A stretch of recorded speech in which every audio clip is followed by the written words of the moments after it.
Alright, a little bar restock, some bottles ran dry, so I decided I needed to pick up 3 new whiskeys to fill some important roles in my collection without destroying my budget. And any whiskey drinker will tell you the only thing just as fun, if not more fun, than drinking whiskey is shopping for your next pour. Let's get started.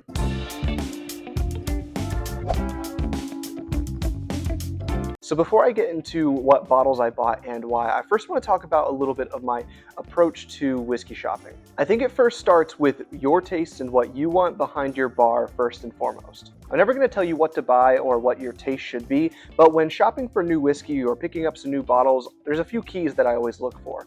Purchasing power, variety, and versatility. Getting that perfect mix of value and quality, bang for your buck, and make sure I get bottles that cover a base for whatever mood that I'm in. I'm not looking only at the bottom shelf, but I'm also not going anywhere near to bottles over $90 right now. My budget for a whiskey haul is around $100 to $150 right now. That's just for me for where I'm at financially, and I'm also someone that's relatively new to drinking whiskey, so when I get a new haul every few months, I want to make sure I'm getting the most out of it. I've really been learning to enjoy whiskey for about 2 to 3 years now. I used to be someone who would only drink whiskey in a cocktail like an old fashioned or a whiskey sour or a Boulevardier or something, but I've been on a huge kick in the past 2 years especially, and am open and want to try anything and everything. There are so many different styles and different brands to be enjoyed, so instead of blowing my budget on one bottle that might be pretty great, but it's only one brand and style, I like to at least get 3 with every haul. One budget, one mid-range, and one semi-high priced. I also want to make sure I'm covering different styles of whiskey. For anyone new to whiskey, there are tons of different styles, from bourbon to rye to single malts, and tons of different areas from which whiskeys come from Scotch to Japanese to Tennessee, and all of them have very different and distinct characteristics. And as someone who has tried a lot of different types and really enjoys all of them, and wants to understand and taste more brands and styles, I'm not just going to go in and get 3 straight rye whiskeys or 3 bourbons. For this particular whiskey restock, I am replacing 3 whiskeys: the Jim Beam 7-year that I had in that little decanter for a while, High West Double Rye, and Bardstown Wheated Bourbon. As you can see, there's still a little bit left in these 2 bottles here, but I'm sure they'll be gone very soon. And I wanted to replace these bottles with relatively similar styles. One traditional high corn bourbon like the Jim Beam 7-year, one wheated style bourbon like this Bardstown, and a rye whiskey. When it comes to types of whiskeys, and especially American style whiskeys, a lot of what will dictate the style and the flavor characteristics of the whiskey itself will be from the mash bill, which is what exact grains that they used to make the whiskey. The 4 main types are corn, rye, wheat, and barley, and how each of these grains are used is what creates a lot of the flavor. So I like to look at the label of each bottle that I pick up, see what the label says, possibly even look up the mash bill if it doesn't say on the label. On this Bardstown Wheated, it actually does give the mash bill right here: 53% corn, 39% wheat, and 8% malted barley. So that's a very high level of wheat in this mash bill. But a lot of bottles won't have the mash bill printed, like on this High West Double Rye.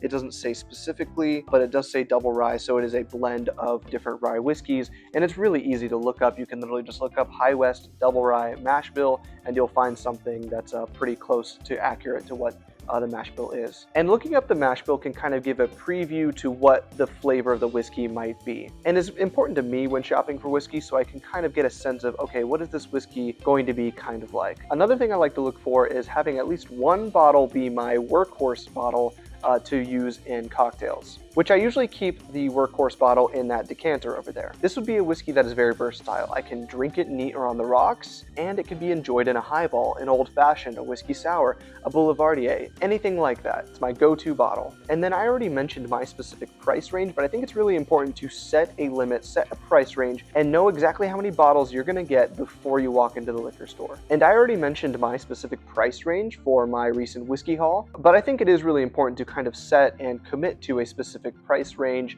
and maybe even how many bottles you're going to buy. Before I walked into that store, I already knew how many bottles I was going to buy and at the max price I was going to buy them at, which in my case was 3 bottles, no more than $150. And though I was pretty tempted to get a 4th bottle and possibly go over my budget, at the end of the day, there's no point in unnecessarily blowing out your budget. Also, there's not even any more room on my bar if I wanted a 4th bottle, so that bottle would just be kind of sitting off to the side or in the pantry or something. I only have 3 slots available minimal on my bar shelf, so I think having that discipline helps that I don't overbuy or overspend or overdo it. So definitely be careful if you don't do this. It's very easy to, and I've been here before, where you go in expecting, oh, I'm only going to get a few bottles. You don't set a limit on yourself and you end up walking out with 7 bottles and paying over $300, $400 just all for yourself. And then one last thing before I get into the bottles, I want to talk about hype bottles. I think it's best to kind of avoid the shiny brand. There definitely are some good ones out there. You know, I know Buffalo Trace, Weller, Pappy Van Winkle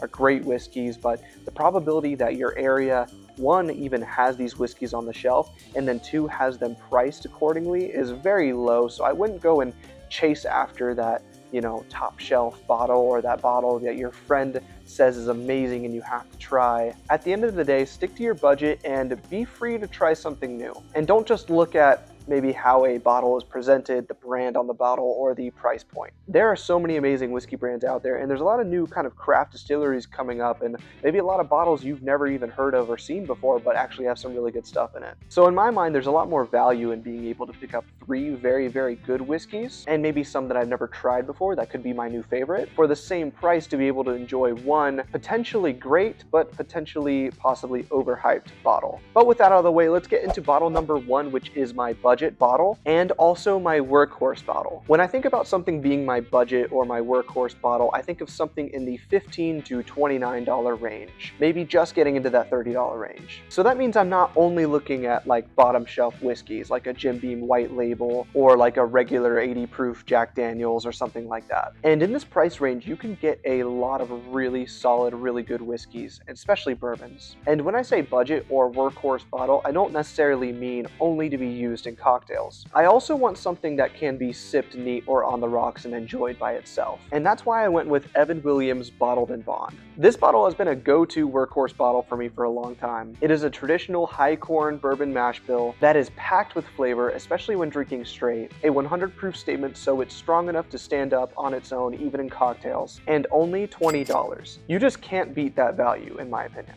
And for those who don't know what bottled in bond means, it actually says here on the label, and a lot of bottled in bond bottles will actually have exactly what that means on the label. But for those who don't know, the Bottled in Bond Act was actually a government act that mandates that to be labeled bottled in bond, it needs to be at one distillery in one season, aged for 4 years in new charred oak barrels, and bottled at 100 proof. In other words, it's guaranteed by the US government to meet a certain level of quality standards. And Bottled in Bond has really been my go-to for a long time when maybe I don't know what to get or what whiskey I want.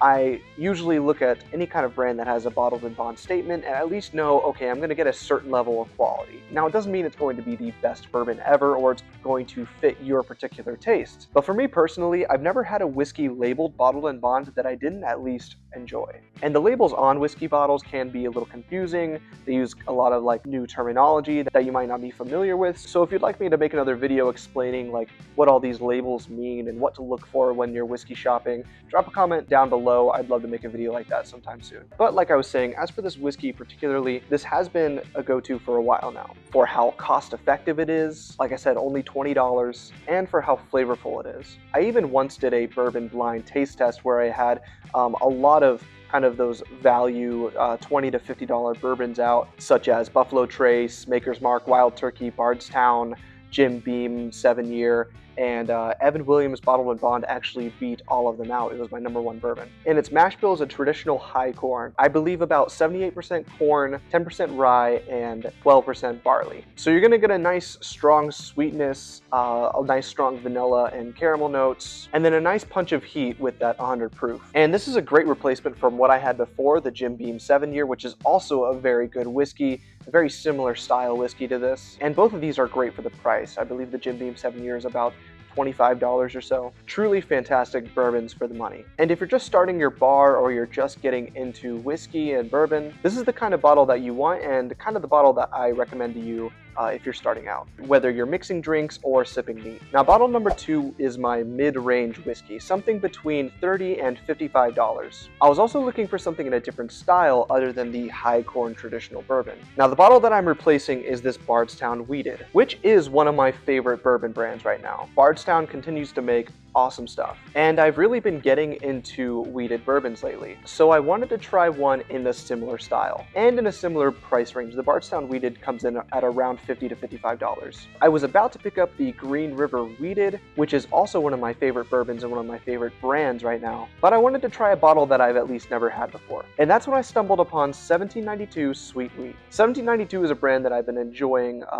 for about a year now. I've tried their small batch bourbon and their full proof, and both have been excellent in my opinion, especially for the price. So I saw this one on the shelf on sale for about $40, and I thought, what the heck? Might as well try it. Now, a wheated bourbon is classified as a bourbon, so the mash bill is going to be over 51% corn as always, except instead of rye, which is usually the second grain used in a traditional bourbon, they replace the rye with wheat. So for example, 1792's small batch bourbon uses about a 75% corn, 15% rye, and 10% barley. The sweet wheat changes out that rye for 15% wheat instead. And wheated bourbons are known to be a lot more sweeter than traditional bourbons or high rye bourbons. More mellow, softer on the palate, flavors such as like a fresh baked bread, a toffee, and then because it's a bourbon, it also gets rounded out by those vanilla, caramel, and then oaky notes. And overall, usually very smooth. Now, this style of bourbon, in my experience, doesn't have a lot of versatility when it comes to cocktails, such as highballs or whiskey sours.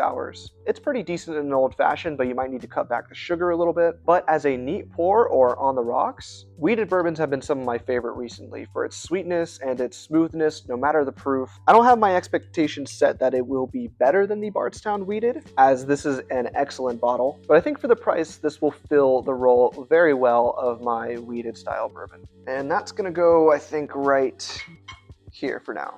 This one I will be putting in the decanter later. And lastly, bottle number 3, we are going for my premium bottle. For me and my budget, a premium bottle is anything over $55, which for some people that may be mid-range, but I think once you get to the upper 50s, 60s, 70s, I think you're reaching into some premium brands and or a premium bottle of a normal brand like Maker's Mark or Wild Turkey or something like that. Something to maybe experiment with or try something new, or maybe try one of those premium bottles of a brand that I know I already like. And since I already went with 2 bourbons, 1 high corn and 1 wheated respectively, I wanted to round out my American whiskey collection and go with something in the rye department. And I could have gone with a high rye style bourbon, so a bourbon that has a higher percentage of rye in the mash bill, around 15 to 30% or so. But in the end, since I was replacing a pretty powerful rye whiskey in High West Double Rye, I decided to go the full rye whiskey route and go with New Riff Single Barrel